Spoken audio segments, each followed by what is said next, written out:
പിതാവിൻ്റെയും പുത്രൻ്റെയും പരിശുദ്ധാത്മാവിൻ്റെയും നാമത്തിൽ ആമേൻ. എൻ്റെ പ്രിയപ്പെട്ടവരെ, ഇന്ന് ജൂലൈ 16-ാം തീയതി വ്യാഴാഴ്ച. അമ്മേ പരിശുദ്ധ അമ്മേ, അമ്മേ പരിശുദ്ധമേ, ദൈവമാതാവേ, കൃപാസനത്തിലൂടെ ഞങ്ങൾക്കും ഞങ്ങളുടെ ദേശത്തിനും അമ്മ മധ്യസ്ഥം തേടി തന്ന എല്ലാ അനുഗ്രഹങ്ങൾക്കും കൃപകൾക്കും ഞങ്ങളിപ്പോൾ ഹൃദയം നിറഞ്ഞ നന്ദി പറയുന്നു. അമ്മേ പരിശുദ്ധമേ, ദൈവമാതാവേ, 2004 ഡിസംബർ 7-ാം തീയതി ഉച്ചകഴിഞ്ഞ് 2:30 കൃപാസനത്തിൽ സംഭവിച്ച അമ്മയുടെ പ്രത്യക്ഷപ്പെടലിനെക്കുറിച്ച് തിരുസഭയ്ക്ക് സമർപ്പിച്ചിരിക്കുന്ന പഠനരേഖകളുടെ മേൽ സഭാത്മകമായ പഠനം ആരംഭിക്കുവാൻ ഞങ്ങൾ പ്രാർത്ഥിക്കുന്നു. അമ്മേ പരിശുദ്ധമേ, ഭൂസ്വർലോകങ്ങളുടെ രാജ്ഞിയായ അങ്ങേയ്ക്ക് ഭൗമസംരക്ഷണത്തിനായി പ്രപഞ്ചപ്രകൃതിയെ തന്നെ തിരുസഭ പ്രതിഷ്ഠിക്കുവാൻ ഈ പ്രത്യക്ഷീകരണം വഴി ഇടയാക്കണമേ. പരിശുദ്ധമേ, ജപമാല മാതാവേ, സകല കൃപാസനം പ്രാർത്ഥനയോടും ചേർത്ത് ഞങ്ങളിപ്പോൾ പ്രാർത്ഥിക്കുന്ന ഈ കുടുംബത്തിന്റെ പ്രത്യേക നിയോഗം പറ മക്കളെ.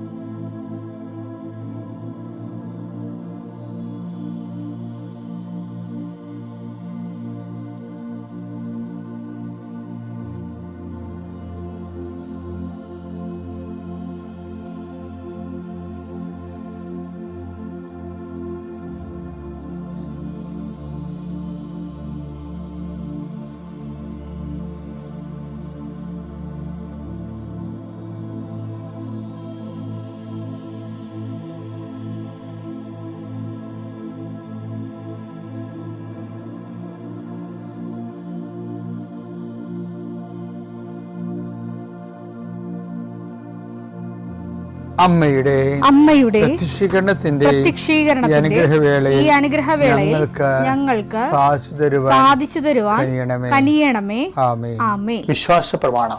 സർവശക്തനായ പിതാവും ആകാശത്തിന്റെയും ഭൂമിയുടെയും സൃഷ്ടാവുമായ ദൈവത്തിൽ ഞാൻ വിശ്വസിക്കുന്നു.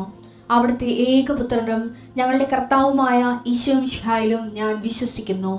ഈ പുത്രൻ പരിശുദ്ധാത്മാവിനാൽ ഗർഭസ്ഥനായി കന്യകാമറിയത്തിൽ നിന്ന് പിറന്ന് പൊന്തിയോസ് പീലാത്തോസിന്റെ കാലത്ത് പീഡകൾ സഹിച്ച് കുരിശിൽ തറയ്ക്കപ്പെട്ട് മരിച്ച് അടക്കപ്പെട്ട് പാതാളങ്ങളിൽ ഇറങ്ങി മരിച്ചവരുടെ ഇടയിൽ നിന്ന് 3-ാം നാൾ ഉയർത്ത് സ്വർഗത്തിലേക്ക് എഴുന്നള്ളി സർവശക്തിയുള്ള പിതാവായ ദൈവത്തിന്റെ വലതുഭാഗത്തിരിക്കുന്നു. അവിടെ നിന്ന് ജീവിക്കുന്നവരെയും മരിച്ചവരെയും വിധിക്കുവാൻ വരുമെന്നും ഞാൻ വിശ്വസിക്കുന്നു. പരിശുദ്ധാത്മാവിലും ഞാൻ വിശ്വസിക്കുന്നു. വിശുദ്ധ കത്തോലിക്കാ സഭയിലും പുണ്യവാന്മാരുടെ ഐക്യത്തിലും പാപങ്ങളുടെ മോചനത്തിലും ശരീരത്തിന്റെ ഉയർപ്പിലും നിത്യമായ ജീവിതത്തിലും ഞാൻ വിശ്വസിക്കുന്നു. ആമേൻ. സുഖസ്ഥനായ ഞങ്ങളുടെ പിതാവേ, അങ്ങയുടെ നാമം പൂജിതമാകണമേ. അങ്ങയുടെ രാജ്യം വരണമേ. അങ്ങയുടെ തിരുമനസ് സ്വർഗത്തിലെ പോലെ ഭൂമിയിലും ആകണമേ. അന്നു വേണ്ടുന്ന ആഹാരം ഇന്ന് ഞങ്ങൾക്ക് തരണമേ. ഞങ്ങളോട് തെറ്റ് ചെയ്യുന്നവരോട് ഞങ്ങൾ ക്ഷമിക്കുന്നത് പോലെ ഞങ്ങളുടെ തെറ്റുകൾ ഞങ്ങളോടും ക്ഷമിക്കണമേ. ഞങ്ങളെ പ്രലോഭനത്തിൽ ഉൾപ്പെടുത്തരുതേ, തിന്മയിൽ ഞങ്ങൾ രക്ഷിക്കണമേ. ആമേൻ. നന്മ നിറഞ്ഞ മറിയമേ, സ്വസ്തി. കർത്താവ് അങ്ങയുടെ കൂടെ സ്ത്രീകളിൽ അങ്ങ് അനുഗ്രഹിക്കപ്പെട്ടവളാകുന്നു. അങ്ങയുടെ ഉദരത്തിൻ ഫലമായി ഈശോ അനുഗ്രഹിക്കപ്പെട്ടവനാകുന്നു. പരിശുദ്ധ മറിയമേ, തമ്പുരാന്റെ അമ്മേ, പാപികളായ ഞങ്ങൾക്ക് വേണ്ടി ഇപ്പോഴും ഞങ്ങളുടെ മരണസമയത്തും തമ്പുരാനോട് അപേക്ഷിക്കണമേ. ആമേൻ. കർത്താവേ, നിന്റെ ഉന്നതമായ നാമത്തിന് സ്തോത്രം ചെയ്യുന്നു. കർത്താവേ, നിന്റെ വിശുദ്ധ പൗരോഹിത്യത്തെ മഹത്വപ്പെടുത്തണമേ. കർത്താവെ, സഭയിലുള്ള സാന്നിധ്യം ദൃഢമാക്കണം. 40 വർഷം ഞാൻ അർപ്പിച്ച കൃപാസന അൾത്താര ജീവനോടെ പ്രത്യക്ഷപ്പെട്ട മാതാവിൻ്റെ സാന്നിധ്യം, ഈ കൃപാസനത്തിൽ വന്നിറങ്ങി പ്രാർത്ഥിച്ചു പോകുന്ന ലക്ഷോപലക്ഷം മനുഷ്യരുടെ പ്രാർത്ഥനയുടെ ശക്തിയാൽ ഞാൻ ഇന്നത്തെ ദിവസത്തെ എൻ്റെ മക്കളുടെ ആവശ്യങ്ങളെ കർത്താവിൻ്റെ ദൃശ്യം സമർപ്പിച്ചുകൊണ്ട് ആശീർവദിക്കുന്നു. കർത്താവെ, അങ്ങയുടെ മക്കളുടെ മേൽ നിൻ്റെ തിരുമുറുപാട് മരുന്നുകരം വെക്കണമേ. എൻ്റെ കർത്താവിൻ്റെ ഉന്നതമായ നാമത്തിൽ ശിരസിൻ്റെ രോഗങ്ങൾ, ബ്രെയിനിലെ സിസ്റ്റുകൾ, ബ്രെയിനിലെ ക്യാൻസറുകൾ, ബ്രെയിനുമായിട്ട് ബന്ധപ്പെട്ട മുഴുവൻ രോഗങ്ങൾ ഈ നിമിഷം ഇത് പ്രാർത്ഥന കൂടുന്ന മക്കളുടെ മേൽ കർത്താവിൻ്റെ ശക്തി ഒഴുകുകയും നീ സുഖപ്പെടുകയും ചെയ്യട്ടെ. തൊണ്ടനൊമ്പരങ്ങൾ, അത്തോൺസൈറ്റുകൾ, തൈറോയിഡുകൾ, ശ്വാസകോശ രോഗങ്ങൾ, ഉദര രോഗങ്ങൾ, പിസ്തുല രോഗങ്ങൾ, PCOD രോഗങ്ങൾ, സർവാംഗവാത രോഗങ്ങൾ, വൃഷ്ണരോഗങ്ങൾ, കർത്താവിൻ്റെ നാമത്തിൽ ഉച്ചമുതൽ ഉള്ളങ്കാര് വരെ കർത്താവിൻ്റെ രക്തം പടരട്ടെ. മരുന്ന് ലേപനമല്ല, അങ്ങനെ വചനമാണല്ലോ അങ്ങനെ മക്കളെ സുഖപ്പെടുത്തുന്നത്. വചനത്തിൻ്റെ കരുത്താൽ ശക്തിയാൽ യേശുക്രിസ്തു ഉന്നതമായ നാമത്തിൽ അങ്ങനെ മക്കൾ സൗഖ്യം പ്രാപിക്കട്ടെ. കർത്താവെ, ഇന്നത്തെ യാത്ര, ഇന്നത്തെ സംസാരം, ഇന്നത്തെ കമ്മ്യൂണിക്കേഷൻസ്, ഇന്നത്തെ ഒപ്പുകൾ, ഇന്നത്തെ എഴുത്തുകൾ, ഇന്നത്തെ ഉപയോഗിക്കുന്ന വാഹനങ്ങൾ, കർത്താവ് ഇന്ന് ചെയ്തു തീർക്കേണ്ട എല്ലാ ഉത്തരവാദിത്തങ്ങളും കണ്ടുമുട്ടുന്ന എല്ലാ വ്യക്തികളുടെ മേലും എൻ്റെ മക്കളുടെ മേൽ കർത്താവിൻ്റെ ശക്തി പ്രവർത്തിക്കുകയും മാതാവിൻ്റെ മധ്യസ്ഥത്തിൽ സഞ്ചാരി മാതാവ് സമയത്തിൻ്റെ അധികാരം നിലമേലങ്കിയാൽ നിങ്ങളെ പൊതുകയും സന്തോഷത്തോടെ നിങ്ങൾ രാത്രി തിരിച്ചു വരാൻ ദൈവം അനുവദിക്കുകയും ചെയ്യട്ടെ. എൻ്റെ പ്രിയപ്പെട്ടവരെ, ഇപ്പോൾ ചേച്ചിമാരും അമ്മച്ചിമാരൊക്കെ അത് ശ്രദ്ധിച്ചിട്ടുണ്ടോയെന്ന് അറിയത്തില്ല. ലോകം ചെറുപ്പക്കാരെല്ലാം ഇപ്പം ഈ ലോക ഫുട്ബോളിൻ്റെ പുറകെയാണ്. അതായത് എനിക്ക് അതായത് ഈ കഴിഞ്ഞ ദിവസങ്ങളിലൊക്കെ ഫുട്ബോളിലെ പ്രധാനപ്പെട്ട രാക്ഷസന്മാരൊക്കെ പുറത്തായി. അതായത് പോർച്ചുഗൽ പുറത്തായി, ബ്രസീൽ പുറത്തായി, പിന്നെ ഇപ്പം നോർവേ കയറി വന്ന് ഇന്ത്യക്കാരെന്തുകൊണ്ടാണ് സെലക്ഷൻ കിട്ടാഞ്ഞതെന്ന് ഭയങ്കര ചർച്ച. നമ്മൾ 140 കോടി ഉണ്ടല്ലോ, അപ്പോൾ നമ്മളെക്കാളും 150 കൂടെ ഗ്രാസിയ അങ്ങനെ എന്തൊക്കെ ചെറിയ രാജ്യങ്ങളൊക്കെ ഇല്ലേ, അവർക്കൊക്കെ ലോക ഫുട്ബോളിൽ സെലക്ഷൻ കിട്ടി. നമ്മളിന്ന് പറയുന്ന പല രാജ്യങ്ങളും 94-96 സെലക്ഷൻ്റെ കാലത്ത് ഈ ഇന്ത്യ 7ാം സ്ഥാനത്തായിരുന്നു ലോകകപ്പ്. ആ ഇന്ത്യയിൽ നിന്ന് 144 പോയിരുന്നു. അപ്പോൾ കൂടിയില്ല. കാര്യം വെച്ച് കഴിഞ്ഞാൽ എൻ്റെ പ്രശ്നം വെച്ച് കഴിഞ്ഞാൽ ഇപ്പോൾ ഉദാഹരണം ഈ ഹാർലൻഡ് തന്നെ കളിക്കാൻ ഞങ്ങൾ കണ്ടു കാണാം. അയാളുടെ ഓട്ടം കണ്ടില്ലേ. അപ്പോൾ ഇപ്പോൾ എന്താ ഒരു സ്കൂൾ ഇറങ്ങിയിട്ടുണ്ട്. എന്താ വെച്ച് കഴിഞ്ഞാൽ എന്തുകൊണ്ട് ഇന്ത്യക്കാരന് സെലക്ഷൻ കിട്ടുന്നില്ല. അപ്പോൾ അതിന് ചില സാമൂഹിക ശാസ്ത്രജ്ഞന്മാരുണ്ടല്ലോ, അവരുടെ വിലയിരുത്തലുണ്ട്. അല്ല, ഒരു വിലയിരുത്തൽ എനിക്ക് ഭയങ്കര റീസണബിളായിട്ട് തോന്നി. എന്ന് വെച്ച് കഴിഞ്ഞാൽ ഈ ബൈക്കിങ്സാണ് ഇവരൊക്കെ, ഹാർലൻഡുകാരൊക്കെ.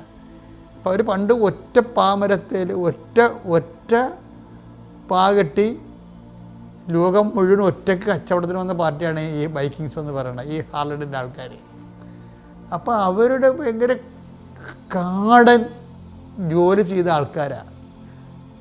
അപ്പോൾ അവരുടെ DNA ഒക്കെ കാടൻ DNA ആയിരിക്കും. കാര്യം കണ്ടില്ലേ, അവനെ കണ്ടില്ലേ, ആ ഓടിപ്പോണ പോക്കിൽ പലരെയും തള്ളി താഴെയിട്ടാണ് പോണത്. അയാൾക്ക് യാതൊരുവിധ കുറ്റബോധമോ ഒന്നുമില്ല. അത് കളിയുടെ ഭാഗമാണെന്ന് പറഞ്ഞുകൊണ്ട് പോവുകയും ഈ എന്ത് വിഷയത്തിൽ അത്രയും കണ്ടിങ്ങനെ റഫാണ് അവർ. ഈ റഫ് ആൻഡ് ടഫ് എന്ന് പറഞ്ഞ പോലെ ഇന്ത്യക്കാരിങ്ങനെ റഫ് ആൻഡ് ടഫ് ആകത്തില്ല. മറ്റവർക്കാണെങ്കിൽ അവർ ആംഗ്ലോ സാക്സൺ വർഗ്ഗമാണ്, യൂറോപ്യൻസ്. അവരിങ്ങനെ ഒരു ആനിമലിൻ്റെ പുറകെ ഓടിച്ച് പിടിച്ച് ആണ് മാത്രമേ അവർക്ക് ഭക്ഷണം കിട്ടത്തുള്ളൂ. അവിടെ പൂർവികർ അങ്ങനെയായിരുന്നു, ആംഗ്ലോ സാക്സൺസ്. ഇങ്ങനെ ഓടിപ്പിടിക്കണം. ചിലപ്പോൾ അതുമായിട്ട് കുത്തി ചിലപ്പോൾ ചത്തുപോയെന്നും വരും. ഇത്തിരി നേരം ഒരു നേരം കഴിക്കാൻ വേണ്ടി ജീവൻ പണയം വെച്ചാണ് അവർ ജീവിച്ചുകൊണ്ടിരുന്നത്. അത് കാരണം അവർ ഭയങ്കര എനർജറ്റിക്കാണ്. ആ ലോകം മുഴുവൻ അവർ കീഴടക്കിയില്ലേ. അത് ഇതുകൊണ്ടാണ് എല്ലായിടത്തും ചെല്ലുമ്പോൾ അവരുടെ രാജ്യമല്ലേ ഉണ്ടാകണത്. കപ്പലോട്ടക്കാരുടെ കാലത്ത് അവർ പിടിച്ചെടുത്താണിതെല്ലാം. ഇന്ത്യക്കാരൻ അങ്ങനെ കപ്പലോടാനൊന്നും പോയില്ല. എന്നുവെച്ചാൽ നമുക്കത് നമ്മളെക്കുറിച്ച് പറയണതേ, നമ്മൾ എവിടെയെങ്കിലും സ്വസ്ഥമായി, നമ്മൾ വെജിറ്റേറിയനാണ്. അതുകൊണ്ട് എവിടെയെങ്കിലും ഇരുന്ന് പ്രാർത്ഥിക്കുക. വേണമെങ്കിൽ ആ ഇരിപ്പ് നമ്മൾ വേണമെങ്കിൽ ഒരു 10 കൊല്ലമൊക്കെ ഇരിക്കണേ കുഴപ്പമൊന്നുമില്ല. അങ്ങനെ നമ്മുടെ ഇതെല്ലോ മഹാഋഷിമാരുണ്ടായിട്ടില്ലേ. ഇന്നുകൊണ്ട് അത്ര ഋഷിമാർ ഹിമാലയങ്ങളിലെ. അപ്പോൾ അതൊക്കെ എവിടെയെങ്കിലും ഇരുന്ന് ചെയ്യണ കാര്യങ്ങളാണ്. ഭക്ഷണം നമുക്ക് പാല് കിട്ടിയാൽ മതി, അല്ലെങ്കിൽ കുറച്ച് പഴം കിട്ടിയാൽ മതി. അതിന് വേട്ടയാടി പിടിക്കലൊന്നുമില്ല. സസ്യബുക്കുകളാണ് പൊതുവേ ഇന്ത്യക്കാർ.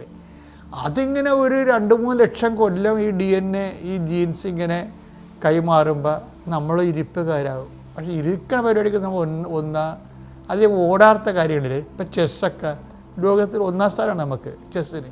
എന്താ, ഇരുന്നാൽ മതിയല്ല. ഫുട്ബോളിൽ 90 മിനിറ്റ് ഓടണ്ടേ അങ്ങോട്ടും ഇങ്ങോട്ടും, എപ്പോഴും ഓട്ടത്തിലല്ലേ. എന്ത് ഓടവേ എന്ത് മറിച്ചത് നമുക്ക് അറിയാൻ പറ്റത്തില്ല. അപ്പം അതുപോലെ തന്നെയായിരിക്കും. പക്ഷേ ഇത് ഇങ്ങനെ ഒരു DNA, അല്ല ഡോർമൻ DNA, അതായത് സ്റ്റാറ്റിക് ആയിട്ടുള്ള എവിടെയെങ്കിലും ഇരുന്ന് ചെയ്യണ ജോലി. ക്രിക്കറ്റിലും നമുക്ക് സ്റ്റമ്പിൻ്റെ അടുത്ത് നിന്ന് ഇടക്കൊന്ന് അടിച്ചാൽ മതിയല്ല, ഒരു സിക്സൊക്കെ അടിക്കണ കുഴപ്പമൊന്നുമില്ലല്ലോ. അപ്പോൾ ക്രിക്കറ്റിൽ നമുക്ക് നല്ല സമ്മാനം കിട്ടിയിട്ടുണ്ട്. നമ്മളത്ര മോശക്കാരൊന്നുമല്ലേ. നമ്മുടെ DNA ഇങ്ങനെ എവിടെയെങ്കിലും ഇരിക്കുന്ന DNA ആണെന്നുള്ളത്. എന്താ ഞാനിപ്പോൾ ഇത് പറയാൻ കാര്യം, ഞാൻ നിങ്ങളെ ലോകകപ്പ് പഠിപ്പിക്കാൻ വന്നതല്ല. പക്ഷേ എന്താ പ്രശ്നം വെച്ച് കഴിഞ്ഞാൽ പ്രാർത്ഥനാ ജീവിതത്തെ ഇത് ബാധിക്കുന്നുണ്ട് ശരിക്കും, പ്രത്യേകിച്ച് ഉടമ്പടി ജീവിതത്തെ. എന്താ പ്രശ്നം വെച്ചാൽ ഉടമ്പടി ഈശോ ഈ പുതിയ നിയമത്തിൻ്റെ ആധ്യാത്മികത ഉദ്ഘാടനം ചെയ്തപ്പോൾ ഈശോ പറഞ്ഞ് ഈ പഴയ മെഷർ കൊണ്ട് നടക്കത്തില്ല കേട്ടോ, പുതിയ വീഞ്ഞാണിത്, ഇത് പഴയ തോൽക്കുടത്തേയും കൊണ്ടുപോയി വെക്കരുത്. മറ്റേത് അതാണ് ലൂക്ക 5:37-38. ലൂക്ക 5:37-38. ആരും പുതിയ വീഞ്ഞ് പഴയ തോൽക്കുടങ്ങളിൽ ഒഴിച്ചു വെക്കാറില്ല. അങ്ങനെ ചെയ്താൽ പുതിയ വീഞ്ഞ് പഴയ തോൽക്കുടങ്ങൾ ഭേദിച്ച് ഒഴുകിപ്പോവുകയും തോൽക്കുടങ്ങൾ നശിക്കുകയും ചെയ്യും. പുതിയ വീഞ്ഞ് പുതിയ തോൽക്കുടങ്ങളിലാണ് ഒഴിച്ചു വെക്കേണ്ടത്. ഇപ്പം ഉടമ്പടി ഒരു പുതിയ വീഞ്ഞാണ്. അത് എവിടെയെങ്കിലും ഇരുന്നുകൊണ്ട് ഇപ്പം ചില ആൾക്കാരൊക്കെ ഇല്ലേ പ്രത്യക്ഷ പ്രാർത്ഥന ഞങ്ങൾ 33 പ്രാവശ്യം ചെല്ലിയെന്ന് പറയുമ്പോൾ ഈ പഴയ തോൽക്കുടമാണ്. ഇവിടെ നിന്ന് പറഞ്ഞിട്ടില്ലേ, എവിടെയെങ്കിലും ചടച്ചു കുത്തി ഇരുന്ന് ഉടമ്പടി വർക്ക് ചെയ്യത്തില്ല. ഇത് പുതിയ വീഞ്ഞാണ്, പുതിയ തോൽക്കുടങ്ങളിൽ തന്നെ വെക്കണം. ഇത് ഇറങ്ങി പ്രവർത്തിക്കുകയാണ് ചെയ്യണം. നമ്മൾ കാരുണ്യ പ്രവർത്തികൾ അങ്ങനെയാണ്. നിങ്ങൾ എന്നെ സന്ദർശിച്ചു എന്നല്ലേ പറഞ്ഞു, ഞാൻ കാരാഗ്രഹവാസിയായിരുന്നു, എന്നെ സന്ദർശിച്ചു. അപ്പം ആരാണ്? കർത്താവ് നമ്മളെ സന്ദർശിക്കാൻ വന്നതല്ല, ദൈവത്തെ നമ്മൾ സന്ദർശിക്കുകയാണ് ചെയ്യണത്. റീച്ച് ഔട്ട് ചെയ്യുകയാണ്.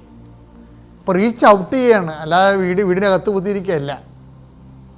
അപ്പോൾ ഉടമ്പടിയിൽ വരുന്ന ഏറ്റവും വലിയ സാക്ഷ്യങ്ങളുടെ കാരണം ഇതിൻ്റെ പുതിയ വീഞ്ഞ് അത് എടുത്ത ആൾക്കാർ, പ്രത്യേകിച്ച് ചെറുപ്പക്കാരുടെ സാക്ഷ്യങ്ങളല്ല, ഇടി മുഴക്കമുള്ള സാക്ഷ്യങ്ങൾ. എന്താണ്? അവർ പുതിയ വീഞ്ഞ് പുതിയ തോൽക്കുടങ്ങൾ തന്നെ വെച്ചിരിക്കുന്നത്.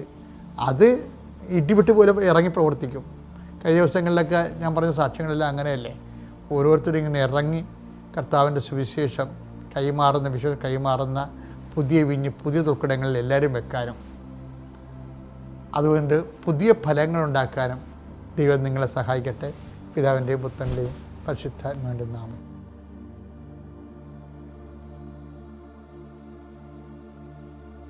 അത്യപൂർവ ദൈവാനുഭവങ്ങൾ ഇനി നിങ്ങൾക്കും സ്വന്തം. ഈ യൂട്യൂബ് ചാനൽ ഇതുവരെ സബ്സ്ക്രൈബ് ചെയ്തിട്ടില്ലെങ്കിൽ ഇപ്പോൾ തന്നെ സബ്സ്ക്രൈബ് ചെയ്യുക. ഈ വീഡിയോ ഇപ്പോൾ തന്നെ നിങ്ങളുടെ സുഹൃത്തുക്കൾക്ക് ഷെയർ ചെയ്തുകൊണ്ട് കർത്താവിൻ്റെ പ്രേക്ഷിതരാകുക.